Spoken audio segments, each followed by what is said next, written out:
Okay, everyone, we're going to get started here while we have some more individuals rolling in.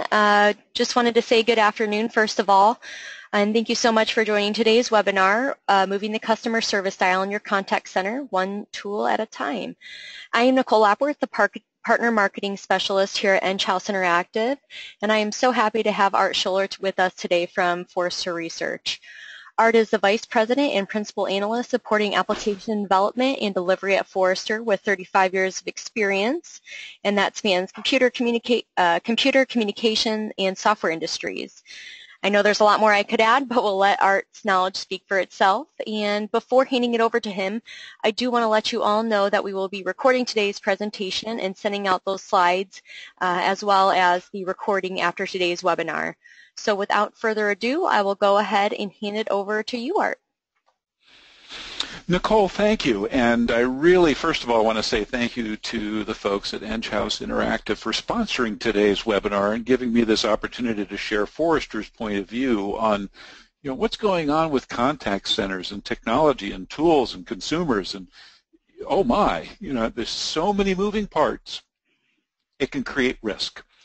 It can create an environment where you disrupt the customer journey and the customer experience by trying something new, but it doesn't work out. Or what choices do you make?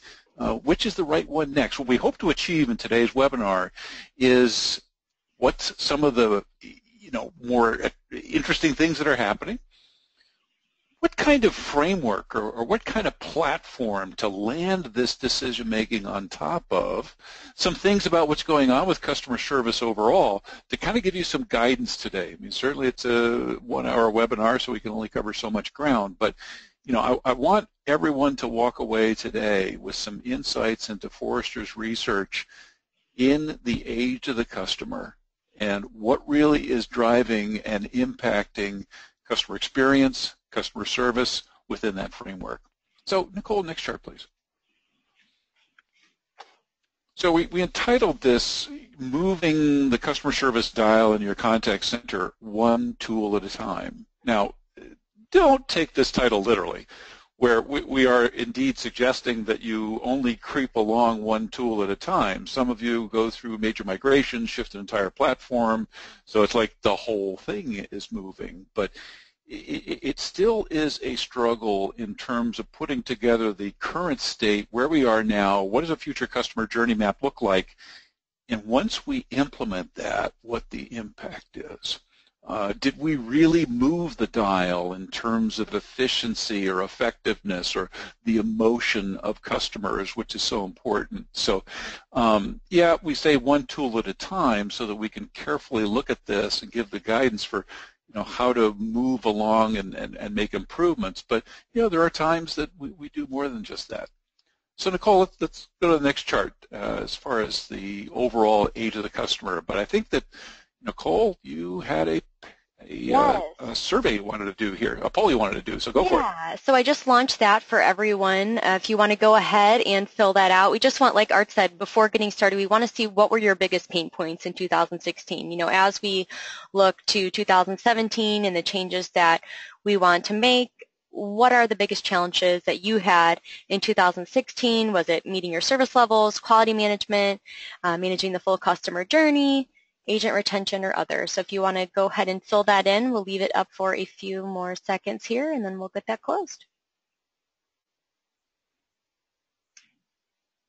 All right, so I'm going to close that here, and it looks like the majority of individuals had some trouble or struggled with managing the full customer journey, which will fit perfectly into this conversation. 17% had other issues, and about 8% had quality management and issues meeting service levels. So great to know. Thank you for filling that out, and we'll continue on here.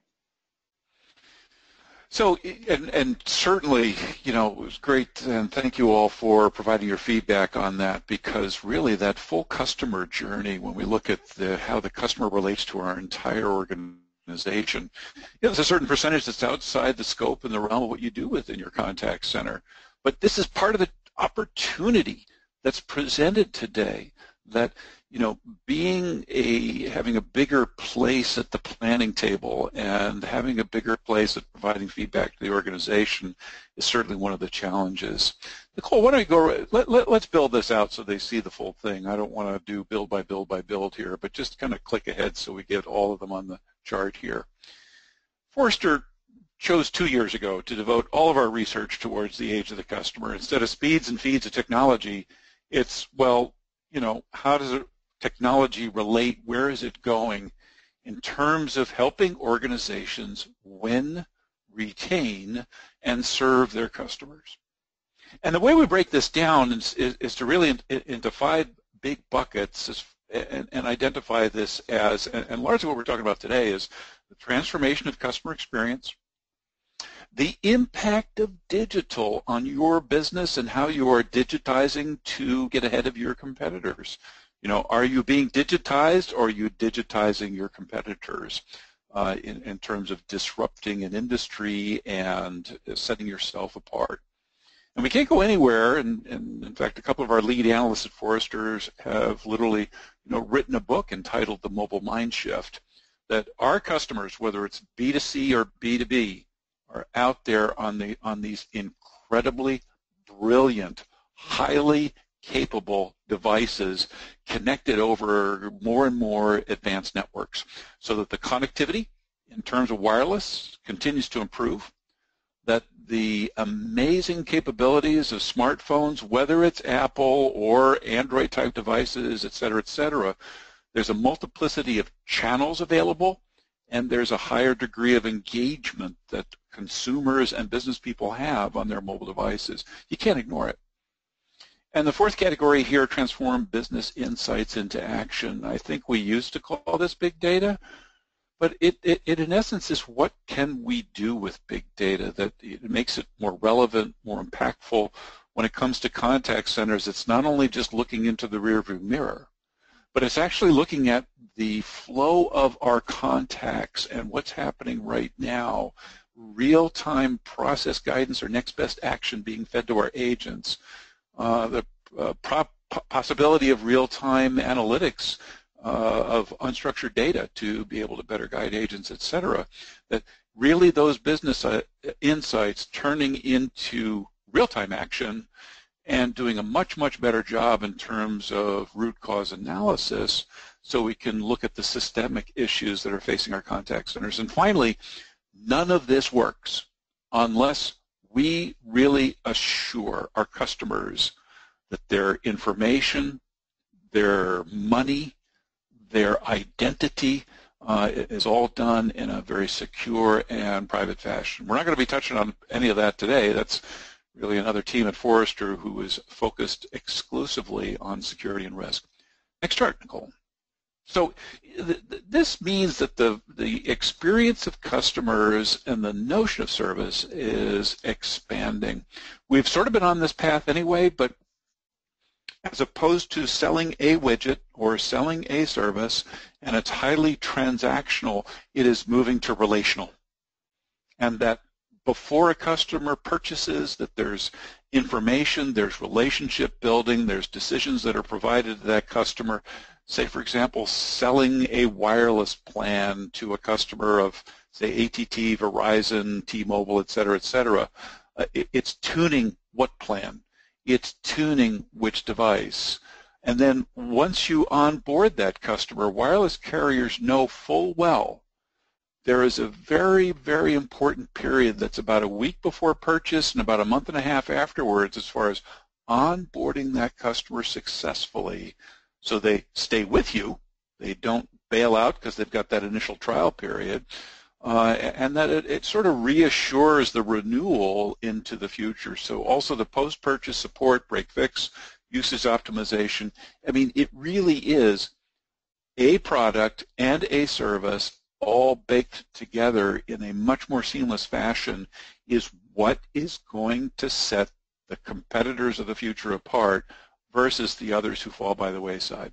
So next chart, please, Nicole. Yeah, and something. Another element.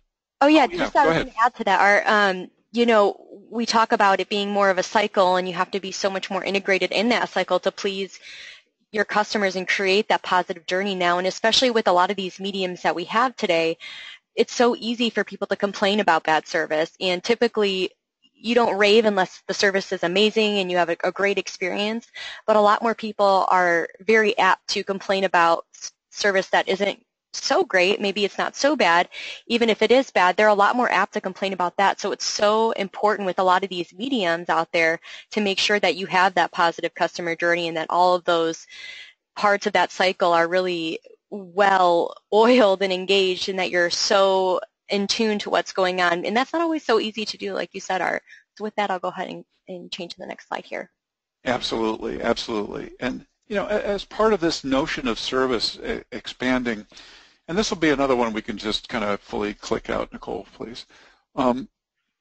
We think about the transitions, the move to digital, but what's really important is that as this notion of service is expanding, one big thing, it's not the only thing, but one big thing that underlies this as well is the idea of moving to a subscription economy.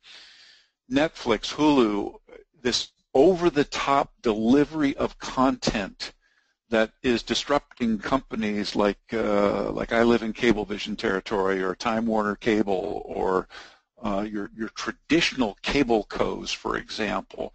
Their model is being disrupted by people who have something like a Netflix subscription. The younger generations, let me invoke the infamous millennials here, are much less tied to having a vehicle. That, more of that, say, urban experience, for example, but at the end of the day, I just need to get from point A to point B. The idea of a fancy car and spending a lot of money, and, well, maybe I got a big college loan to pay off as well, but at the end of the day, that notion of owning versus the utility of getting from point A to point B is something that all the major automotive manufacturers are really, really concerned about. So something like a zip car, where get a car when I want it, need it, done with it, gone. Okay, it's this idea where that notion of service during the whole journey and the relationship and the potential for renewal, continues to emphasize how important.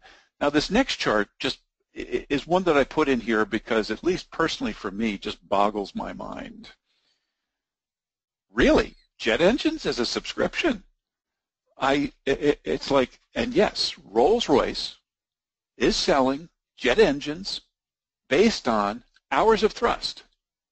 Not a big, $200,000, and I'm United Airlines, and I spec out Rolls-Royce as my jet engine supplier, and I say to Boeing, stick the Rolls-Royce engines in a new fleet of Dreamliners, for example. No, it's hours of thrust. It's, let's align the value of the product. The product is now a service because now all the maintenance and the upgrades and the spare parts and, et cetera, is all rolled into, and the coin of the realm here for this item is the number of hours it's actually providing the service, and that is a jet engine provides thrust. It's not a bunch of turbofans, bearings, you name it. This one is just, I think, a very telling example that says the world has changed. Next chart, please. Now, in this changing world, we'll get to contact centers, but I want to set the stage here, the age of the customer, is that we at Forrester talk about a customer-obsessed, not customer-led, or I'm sorry, customer-aware, but a customer-led and customer-obsessed operating model, where we move from just surveying customers to really understanding at a more detailed level a segmentation that's based on ethnography, their emotions, who are they and what they really feel about the products and services that they buy. We end up using things like speech analytics or text analytics, more unstructured data, as opposed to 68.7% structured data. In contact centers, for example, our average handle time was 3 minutes and 47 seconds. No, what more insights can we get when we really listen and analyze the true breadth and depth of customer conversations using speech analytics? We co-create with customers new products and services, make them really part of that new product and service creation process instead of just Send them a survey. Do you like feature A, B, C, or D? And we get a score. And then finally, this idea of predictive analytics that I mentioned earlier, that we make use of the data, make use of it in a fashion that is actionable, and we really can take action both in real time, as I mentioned, the real-time analytics earlier, and also the predictive analytics that says, given this pattern, this is what we see, what's going on, maybe here's some changes, some more active root cause analysis. So let's look at an example here. This one isn't necessarily contact center driven, so I figured just to get everyone's attention, I'd do something strange and put a train up on the screen. I'm doing planes, trains. I don't have automobiles in here, but yeah, I did. I had Zipcar. But here we have Orange, a wireless carrier that operates both in the UK and on the continent. The blue arrows indicate the travel of the train, so in some cases there's a train that's going to ultimately go across the channel here, but some of them divert and stay on the UK. So what's happening here? Orange looks at a deeper set of data. Where is my customer now? So geolocation. What is their profile? Do they have roaming within their contract, or would they be receptive to buying roaming because, boom, once they hit this shoreline, there's a certain, if it's the right train with the right person, they're going under the water, they're going through the channel, they're going over to France, and they want roaming.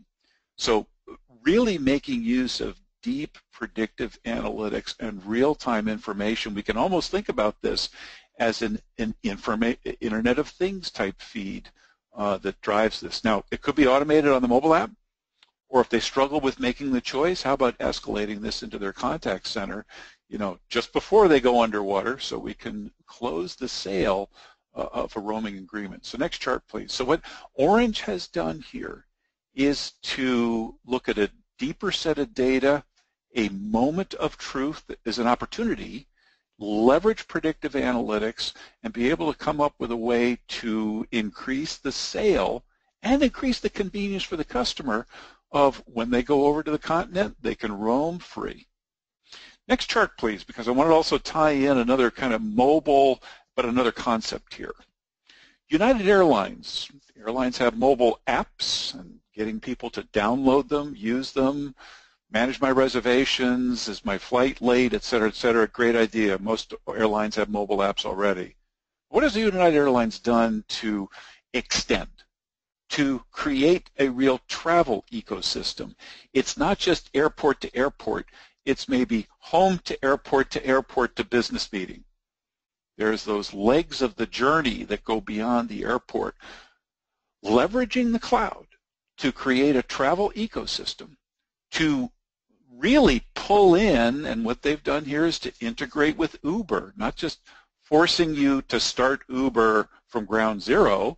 It's, no, the Uber app you can launch from within the United app, and so therefore it's already aware of where you are.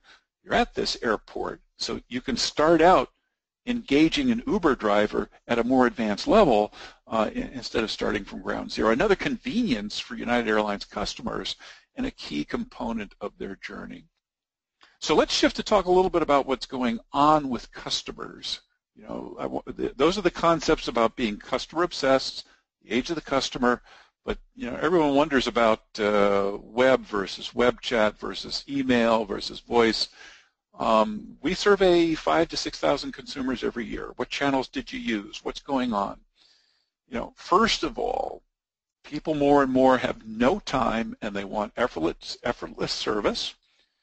If they're searching for something online, they will leave you if they don't find a quick answer, 55% of them. So just no patience.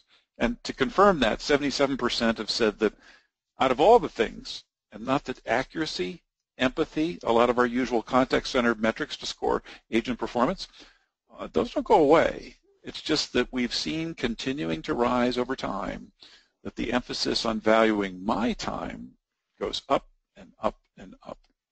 And I'll add that we see that a lot too. as far as from our customers, and that's why a lot of them implement our solutions, because we have customers that are calling into contact centers and the agent has maybe not talked to them before, but their coworker has, but the agent that receives the call doesn't have any history. They don't know what the individual last called about. And that gap, there's a gap in that customer cycle where they can't fully identify where the call should go based on the individual and their experience. And, you know, you call into the IVR and you're adding in your account number, and then you need to reconfirm that account number. And that's really frustrating. And like I said, we get a lot of that feedback that time is the most important thing. And I know personally that really irritates me when I keep going through that chain of command, and even though I already provided information, I'm having to provide more information. So I can definitely relate to that on the personal note, and I know that we see that a lot as well.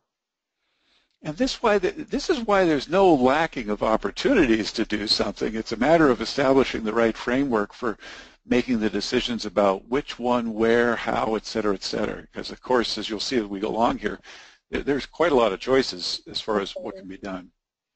So when we ask consumers what channels do you use, first of all, when we compare the assisted channels to websites, historically, web was like number 2 or number 3. But we saw in last year's data, now just by 1 percentage point, that web self-service eked out voice by 1 percentage point. So no longer being king, or at least being tied for king, you know, voice is still there and voice is still a heavy lifter. But we see growth across almost all of these channels. That, you know, social channels, web chat, email, there's traffic spraying and praying across all these touch points. Now, one of the important things here, and let me state this on the next chart because the next one is a little bit more focused on self-service. Almost every contact center manager I talk to, and I also serve on the advisory board for ICMI, so I go to their conference twice a year. I help shape the track sessions. But every contact center manager I talk to there as well, agents increasingly are becoming Tier 2. Now, for those of you who may think Tier 2 is a very specific term, it basically means that agents are now the second line of defense. They are the escalation, not the original point. The customer's already done something. They've gone somewhere. They've tried to look something up. So as opposed to being transactors, meaning look up my bank balance or just do something simple for me, the agents are now the problem solver, the consultant, the one managing the exceptions. Because if we look at the self-service channels here, I mean, IVRs are not going away, 63%. We look at communities, we look at virtual agents, so that how those compare, and certainly we repeated the website one here too, they compare to like phone and video chat. The traffic is showing up in all sorts of places, but assume self-serve first, and that agents, we have to provide them better tools, better information about the contact, hey, maybe even pay them a little bit more, but that's beyond the scope of today's presentation. But this trend is really, really consistent. And how does that impact contact centers? On the next chart, we ask companies, are you growing seats? Self-service is supposed to be getting better, right, Art? Your data just showed that. So we should be deflecting. I love that term, deflecting. I want to be deflected. But shouldn't we be shrinking our contact centers? Now, granted, I was at an event where United Airlines was presenting, and they said over the last 2 years their voice traffic has gone down by 6% year over year. Some of that is that they've gotten more efficient in terms of consolidating Continental plus United, et cetera, et cetera. But, you know, the traffic is showing up in other places. And the other thing that's really important is that this is not a black and white. Deploying web chat where you can handle 3 customers at once does not mean you necessarily reduce your live calls. That's a lot of the underpinning of the business case for web chat a lot of times. But, you know, really, it is meeting customers on their channel of choice. And again, the data here shows 13% are going to grow their seats more than 10%, and 51% increasing from 5 to 10%. So, and I know this is 2015 data, but the 2016 data was extremely similar here as well. That, this 13 plus 51% showing pretty impressive growth in agency count.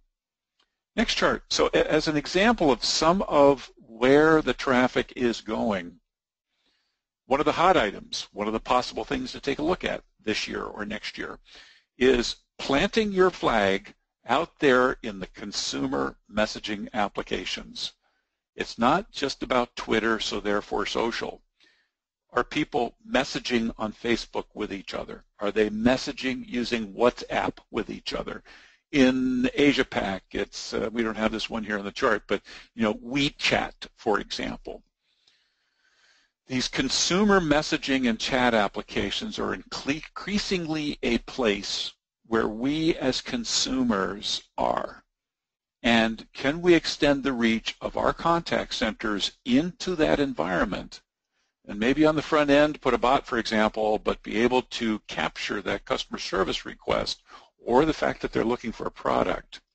And so our data here, the charts that I'm showing, are simply our data.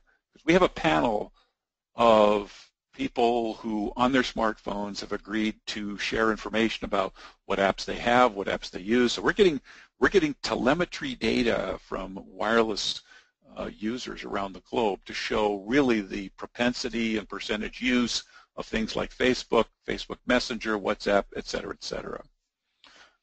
So that really, and again, we can start to explore and look at putting bots out there to automate that. Now, there's no free lunch when it comes to doing that. Bots will still take some work to build, but it is another touch point. It is another place. And so what's one of the challenges that gets presented when we extend across a lot of these touch points? So next chart, please. Like the Hansel and Gretel fable, where they got lost in the forest because they left breadcrumbs, but the animals ate the breadcrumbs. Our customers are continually dropping breadcrumbs across all these diverse touch points. They go surf your website. They may chat with an agent. Another time they may click to call and end up having a phone conversation.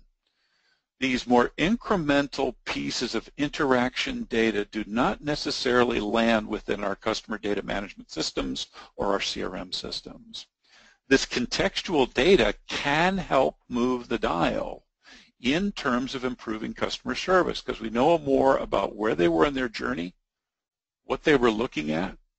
We can actually, as we capture and normalize this data, because the data looks different. When it comes out of the IVR, it's using IVR logic and IVR data constructs. When it comes from the website, same thing, completely different environment where the same customer request looks completely different when we capture data. So there's a data normalization and also a filtering of that information down to some common language that says, this is what the customer was looking for. This is where they stopped in their journey. Analyze that data, push it back to the touch points because we want the touch points to be personalized and intelligent. I'm traveling today. My airline mobile app probably knows, and the airline speech rec system probably should start out right away by giving me flight status because that more than likely is the first thing I'd be looking for, and about a cancellation and a gate location. So personalize those touch points. And then finally, if it does escalate to the agent desktop, provide that rich context to the agent. Don't give the agent too much. Don't give them too little. Don't give them a full stream of all the breadcrumbs and have just the agent be confused. Really normalize and filter that to the agent so they're given the right piece of information about the customer journey. Now, this sounds easy. This is one of the many things that I wanted to talk about today, but when each of you in your contact centers takes a look at doing this, your contact center may not look this bad, but it might look bad. Because we've been largely in a best-of-breed world. And this is an easy one to pick on. This is a large wireless carrier. They actually were willing to share their diagram with Forrester as long as we didn't name them. But when you try and become more agile, and you try and go digital, and you try and do things in the age of the customer, you may be messing with this, and that is one of the reasons why people are looking at potentially just saying, hey, let's kind of start all over again and let's move to the cloud, which is what I want to talk about on the next chart here. Cloud for contact centers is not just moving the management of the technology to someone else, moving the technology itself into someone else's data center. What's happening in parallel is that it is moving more and more to aggregated suites. That today you can get a cloud contact center solution that the base package is a subscription for a voice agent, but thrown into the mix without paying any additional for a number of cloud contact center providers, you get IVR, okay? And thrown into the mix, again, for some cloud contact center vendors, you get call recording. Just, no integration, no separate purchase, recording calls, done. Now, if you want quality monitoring on top of that, that would be a natural add-on. You want email and web chat, well, that would be a natural add-on. But, we do see in parallel Cloud Plus Suite being the thing, and a recent paper I wrote on this, talked about the impact of cloud not necessarily being on the cost of technology and managing the technology. It is the agility that organizations gain by not having to mess with that, and now we can look at higher order things to really set apart the customer experience. Now, some additional items that can be possible items to take a look at, given what I've spoken about here. It's a very hot category right now. Call it artificial intelligence, bots, virtual assistants, machine learning, speech recognition, natural language understanding. All of these terms are very hot in the industry right now. And along with heightened expectations that, well, let's just put a simple bot out there and then it's going to learn by itself and then it'll be handling a whole sorts of bunch of interaction with customers. Sorry, no, it doesn't work that way. There is some caring and feeding and some more expertise needed to build the right bot and then put it out there on a messaging application or put it out there on your website or put it out there on your IVR so it's a speech rec interface to a customer. There certainly are advances in machine learning technologies to help this move along, make it more impactful, but it does take some work, and it won't shut down our contact centers, okay? So, important that the virtual agent is part of the overall architecture and that contextual data that I mentioned earlier can be passed along if they're going to go escalate to a chat session or in this diagram, ultimately to a click-to-call. So that's just one area is that, self-service, how that's being boosted, another potential tool to take a look at as we're talking about deploying tools. The next one I want to talk about is we do have this concept of Internet of Things. This data feed from devices, because we've got incredible connectivity, almost to the point where we've got too much connectivity, and we run into some security issues. But, is it an information feed from devices monitoring my home, or as depicted on the left-hand side, or the Fitbit or smart shirt that's going to monitor my health? And as we look at telehealth, for example, and more devices that can manage heart rate and blood pressure, et cetera, or smart garbage cans.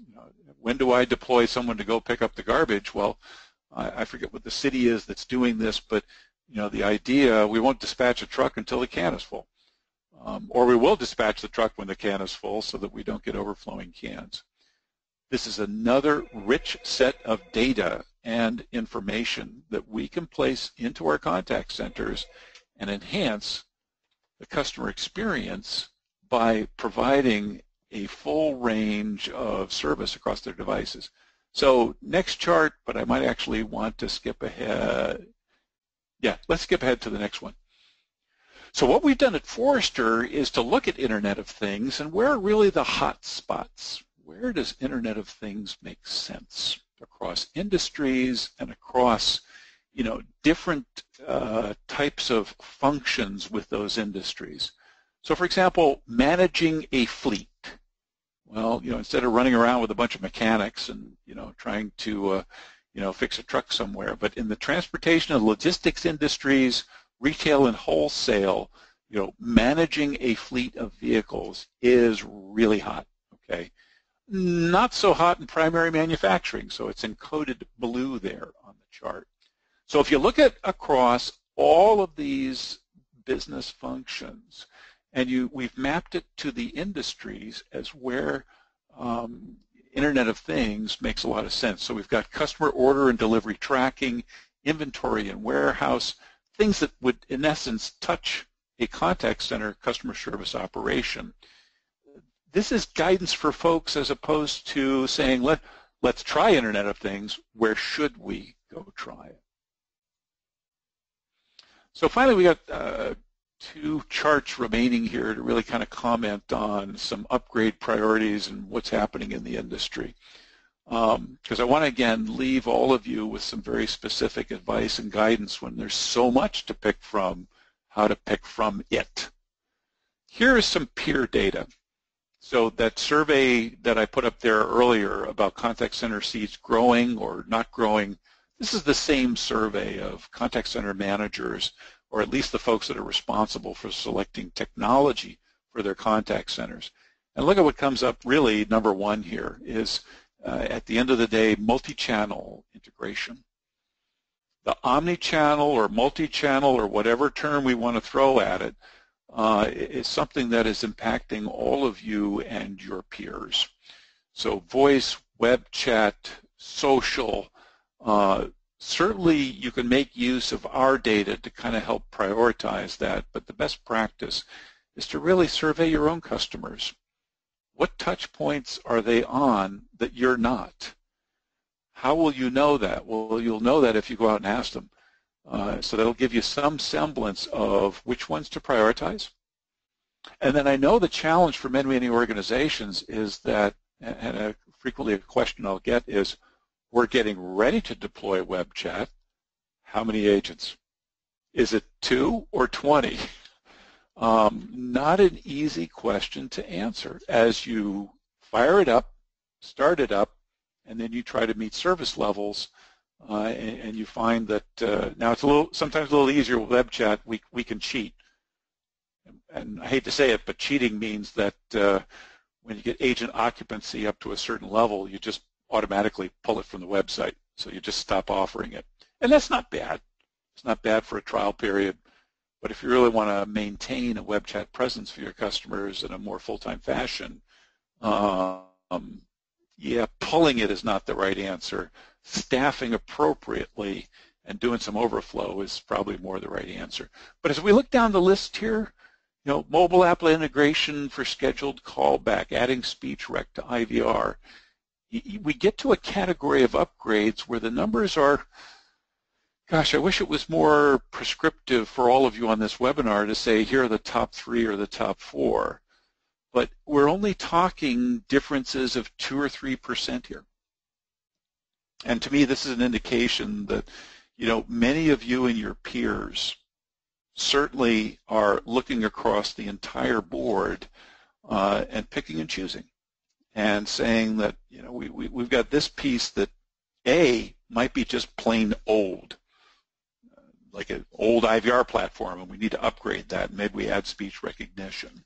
Or, as we're looking forward into the future, we're picking this one, and we're building a roadmap that the next one will be next year. So that there's a sequencing, a planning process here, instead of, you just can't do all of them all at once. One element that can be very helpful in terms of your planning process is on this next chart as you try and figure out a business strategy that feeds a roadmap. That roadmap is a full people, process, and technology roadmap, is what we at Forrester have branded what we call our technology radar or tech radar. What a tech radar does is to help our customers, you, understand the maturity of technologies, and this is within the customer service contact center realm. Is a technology old and about to die? Is it brand spanking new, so I have to prepare to, be a bleeding edge type of adopter of the technology? This is for you. Okay, so let me explain how this chart works. The bottom axis is the ecosystem phase. Is it a startup company, something brand new, something that is, still is in the early adopter mature, that would be creation. And all the way over on the right-hand side in decline is a very mature technology. It's either dying or it's going somewhere else. So for example, we've got CTI. Well, we're still looking to do screen pops. That's not going away. Okay. What we mean by placing CTI in its decline phase is as its own standalone capability and technology. There was a point in the market we had a whole community of CTI middleware companies, of which Genesis, another competitor today to Enghouse, but was a standalone firm predominantly doing CTI middleware. But the industry has evolved so much beyond that. The CTI is just kind of baked into the platforms. Now the vertical axis is the business value add. So we've got a red line, a gray line, and a blue line. The red line is kind of like the business value is marginal, is too judgmental of a term, but very niche-y stuff. Okay. The gray line is sort of mid-range that some companies will adopt, some won't. It's not bad, but then again, it's not the stuff that you find in every contact center. And the blue line is more of the mainstream technologies that if you open up the hood of almost every contact center that's out there, you'll find an ACD, you'll find case management, you'll find an IVR, you'll find quality monitoring. So that blue line is more of the mainstream stuff. The reason I've got the red oval on there is because notice how many of these are at the top of this maturity curve. This goes back to the comment I made earlier about people moving to the cloud and in parallel moving to suites. Many of these capabilities are aggregating into more integrated suites. It's kind of hard to find a standalone knowledge management vendor these days. Quality monitoring kind of goes along with a full workforce optimization suite instead of being its own standalone market, along with workforce management, for example. So this aggregation into suites is something that may limit you because you still may want best-of-breed capabilities. But as most of these technologies are aggregating into suites, a lot of the capabilities that are used, and maybe some of the best-of-breed bells and whistles are making it into the suites as well. So this is one way to look at your technology choices and understand what it will take to adopt these. Now, a chart I didn't put in here that also is helpful from a roadmap planning perspective is, how do you assess your current state? And at Forrester, we've got a contact center assessment tool. It's got 150 best practices in it that allow folks to self-assess or to have someone use this framework. And it's important to look at making these technology choices within a broader context instead of just a tech roadmap. And the framework, and the chart that I didn't include, has elements to take a look at. Does the organization have a defined strategy? Do they have engagement with executive leadership, meaning their contact center tied into that? Is there the ability to manage customer data and cases? The technology portion, contact queuing and routing, the whole laundry list of technology tools, and is the underlying infrastructure capable of handling what you want to do today and into the future?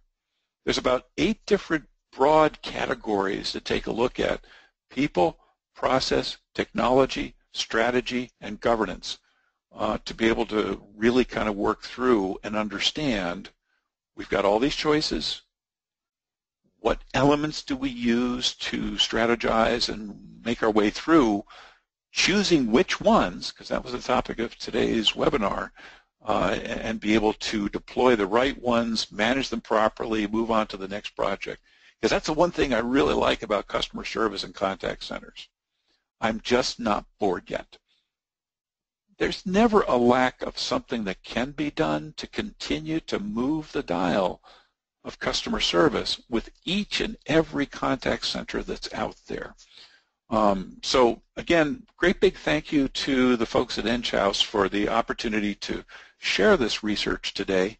And Nicole, that means we've got some time. Do you have another poll in here or Q&A? Where are we going next year? Yeah, so we'll run one more poll and then we'll do questions at the end. So just Art, having said everything that you just summarized and that you just presented, our big question to everyone on the call here is, you know, where do you go now? How do you find the new success in 2017? Like Art said, there's always something new. Even if you already have something in place, there's always something that you can build upon to improve your current, you know, issues or just improve your current operations and make things better for your customer and really create that omni-channel environment for them. And here at Enghouse, we really believe in creating that full omni-channel environment where you're able to integrate solutions together and really create that optimal customer experience where you're understanding the people that you're talking to, and it's a full cycle, and it's not just pieces of their history and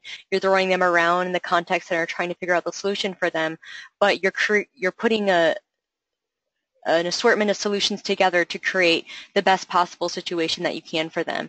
So having said that, we just want to take a survey here on what tools your company plans on using in 2017. So it'll pop up here if you want to fill that out quickly. Like Art said, we don't believe in just throwing solutions at a problem. We believe in truly, you know, working with you to figure out what works best in your current situation. Maybe you already have some tools in place. Great. Enghouse is able to natively integrate to majority of native solutions. So we're always willing to work with you and your teams on that. You know, like I said, we believe in creating that true omni-channel environment where you're able to easily move through different mediums very easily. Maybe that means that right now you don't need chat, but you will one day. That's great. We can start at point A and always move to point C with our team. You know, we're always looking to build upon and grow with your company. So I'll leave it up for a few more seconds here. Thank you for those who have filled it out so far. All right, I'll go ahead and close that. Thank you all for filling that out. And with that, if you did have any questions, you can go ahead and type those in the question panel now. We always are willing to take some questions offline. So like I said, you'll get the recording and slides here in the next day or so. And if you want to ask a one-on-one question or you'd like a demo, you can go ahead and let us know there. But let's see, we have some coming in. So the first one, Art, is where do I start with social? So we talked about social and up-and-coming medium, but it's not just Twitter or Facebook. So this individual wants to know where to start as far as implementing that into their contact center. Yeah, social, you see, this is another thing that really is fascinating, is that each of these channels has a number of attributes or considerations that are very special to them. Mobile apps, web chat, et cetera, et cetera. So let me talk about social. A number of you operate in industries. Now, granted, a lot of this is B2C, okay, but I don't want to exclusively say that social is only for B2C. There's a, you know, it can be a B2B element as well. But a number of you operate in industries where there is a very rich social community, social brand, social image, et cetera, et cetera. And in some respects, we've been floundering around with that for a while, but as of 2016, I think we've kind of settled on the following. One, there's a certain level of social interactions that are relevant to the brand. Who's saying what about your company, your products, and who are the leading influencers that you need to pay attention to? And part of that can be communities. It can be self-managing communities. It can be moderated communities. But more of this sort of brand awareness and brand interaction, social kind of started out by being really interesting within the marketing department. We ended up started building these social contact centers within marketing. And then marketing started to discover, well, wait a minute, some of these things we're seeing on social are actually a customer service request. What do we do with that? Okay. Well, there's an organization that knows about customer service that's called the contact center. So social has sort of this very, very important split in terms of items that are more relevant that, marketing handles, addresses, works with that customer. In fact, I wrote a consumer response system for Pepsi a number of years ago that tracked their feedback from their customers. But there's another split to this traffic, and this is when you start to think about it for your contact center. When you see and you look at of those hundreds, if not thousands, of tweets and Facebook postings, et cetera, and there is a level of actionable service requests. There's still sentiment, there's still influence that can be attributes that are used for prioritizing and routing. If you do text analytics to look at the actual content of that social tweet, for example, that maybe it's a request for service around product A or product B, or issue X or issue Y that can route it to an agent. But understanding the existing social traffic, what contact types are exposed are surfacing there, and then wiring that all together with your technology so that now the agent desktop, your queuing and routing could queue and route those, and you then go down the path of starting to train your agents to be able to manage social interactions. And so finally, along that long thread, sorry for that long answer, this is the agents that type versus the agents that talk. Some organizations may cross-train, other organizations may have dedicated pools. Some of that size, some of that specialization, some of it is job enrichment, okay, that you're going to do tweets today. But also understand that even within the text-based world, there's a big difference between emails, web chats, tweets, etc. That there's a different language in those universes, and there's appropriate ways to respond. So there's a lot of training of agents as far as, what are the best practices in terms of managing, responding, and taking care of social interactions. Lengthy answer, sorry, Nicole, but that kind of covers it. No, that's all good. Thanks, Art. That's appreciated. Another question that we had roll in was surrounding quality management. So I guess this individual asked really where to start. What are the main metrics that you should be looking at to manage quality management? Mm-hmm. So quality management can take on more than just the managing the development, coaching, skilling of our agents. Quality management can also be the beginnings of doing root cause analysis. It can be the beginnings of providing feedback to the organization outside the contact center, but that's sort of the higher order mission. Let me go back to, if you're not doing quality management today, where do you start? Hire someone, okay?